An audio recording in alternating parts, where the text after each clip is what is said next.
8 نشانه اصلی بروز بیماری گند خون که نباید اون رو نادیده بگیریم. سلام بچه، امیدوارم که حالتون عالی باشه. اشکان هستم و قراره که داخل این ویدیو با هم 8 تا نشانه بروز بیماری گند خون رو صحبت کنیم.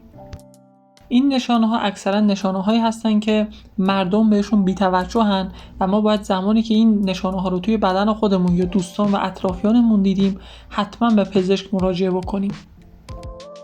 خب بچه ها، اولین نشانه افزایش تشنج و سردرده.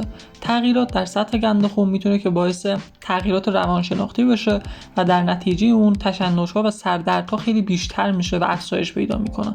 پس اگر که سردردهای خیلی شدیدی داریم، احتمال داره که به خاطر گند خون ما باشه. دومین نشانه بی‌اشتهایی و لاغریه. اگر که شما بیش از حد احساس گرسنگی میکنید، در عین حال وزن خودتون رو هم از دست میدین، به خاطر بیماری گند خونتون رو و حتما باید به پزشک مراجعه بکنید و با پزشکتون صحبت کنید.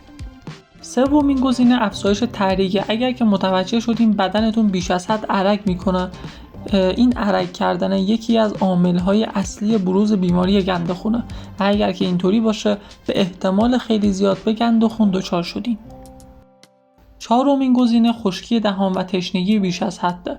افزایش گند خون باعث تشنگی زیاد و خشکی دهان میشه. اگر این علائم رو تجربه میکنید، حتما بهتر که با پزشک خودتون مشورت کنید.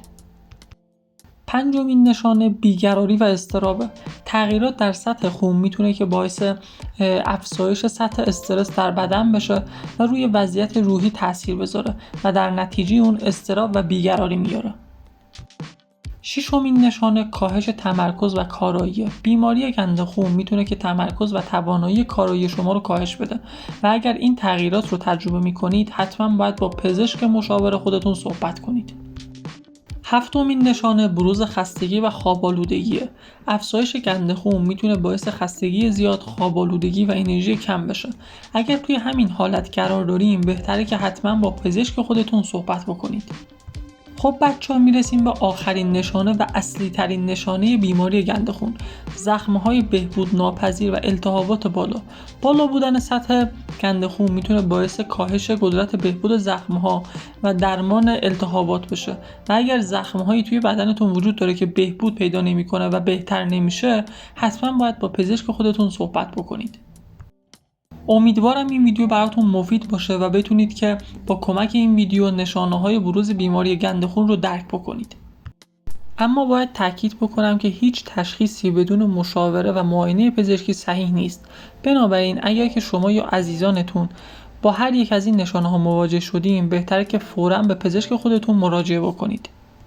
خیلی ممنون که تا اینجای ویدیو با من همراه بودین. حتما کانال من رو ساب بکنید و زنگوله رو بزنید و اگر که هر نظری داشتین داخل بخش کامنت ها برای من بنویسید.